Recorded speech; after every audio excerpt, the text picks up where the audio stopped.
Botanic ഗാർഡനിൽ എത്തിയിട്ടുണ്ട് flower ഷോന്റെ. അപ്പൊ നമ്മളിത് കുറച്ച് ആൾക്കാർ ഇവിടെ വന്നിരിക്കുന്നുണ്ട്. ഞങ്ങൾ പെരിന്തൽമണ്ണ ഏലംകുളം പഞ്ചായത്തിലെ സ്റ്റാഫ് അതുപോലെ മെമ്പേഴ്സ് എല്ലാരും കൂടെ വന്നിട്ടുള്ളത്. അതിന്റെ കൂടെ നമ്മളെ ഡോക്ടേഴ്സ് ഉണ്ട്, Siddha doctor, homeo doctor, Ayurveda doctor, ഇവരൊക്കെ നമ്മളെ കൂടെ ഉണ്ട്. ഞങ്ങൾ ഇതിൽ ഫ്ലവർ ഷോ കണ്ട ആളുകളൊക്കെ ഉണ്ട്, പക്ഷേ ഫ്ലവർ ഷോ കാണാൻ വേണ്ടി വന്നതാണ്. വളരെ ത്യാഗം സഹിച്ച് ബസ് കുറെ അപ്പുറത്തിട്ടാണ് ഞങ്ങൾ വന്നിട്ടുണ്ട്. 1 കിലോമീറ്റർ നടന്നു. ഞങ്ങൾ നല്ല ആരോഗ്യം ഉണ്ടാവുകൊണ്ട് പെട്ടെന്ന് എത്തി. 10 മിനിറ്റ്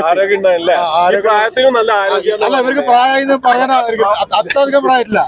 50 വയസ്സിന്റെ ചോട്ടിലുള്ളൂ. ടീച്ചറാണ്. ഇവരിപ്പോ പഠിപ്പിക്കുന്നില്ല, വീട്ടിലുള്ള.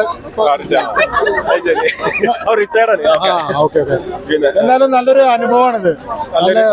ഉള്ളിൽ കയറാൻ പോവാണ്, ടിക്കറ്റ് കയറാൻ പോവാണ്.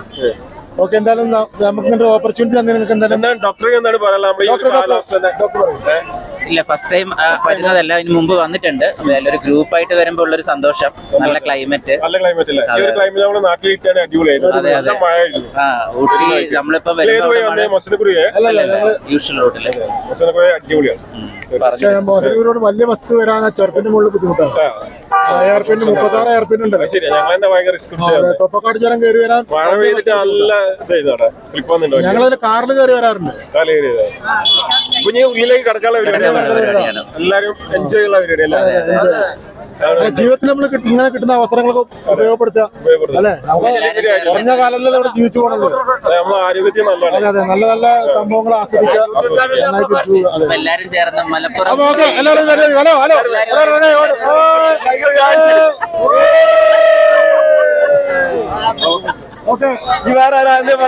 നമ്മളങ്ങനെ ഊട്ടിയിൽ എത്തിയിട്ടുണ്ട് കേട്ടോ. ഊട്ടിയിലെ ഫ്ലവർ ഷോ കാണാൻ വേണ്ടി വന്നാണ്. അപ്പോൾ ചെറുതായിട്ട് മഴയൊക്കെ ഇങ്ങനെ പൊടിയുന്നുണ്ട്. മഴ നന്നായിട്ട് പെയ്യുകയാണെങ്കിൽ ആകെ കൊള്ളാൻ ഒരു രസമില്ല.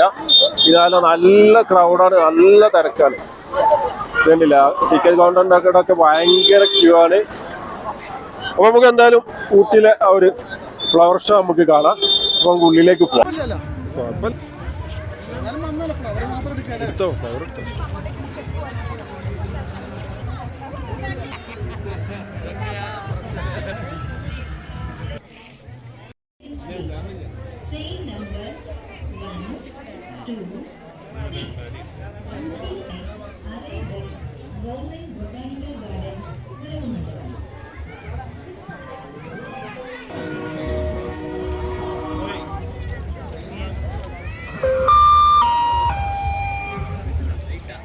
சுற்றுலா கவனத்திற்கு வண்டி எண் 126 உதகை மலர் கண்காட்சி சிறப்பு ரயில்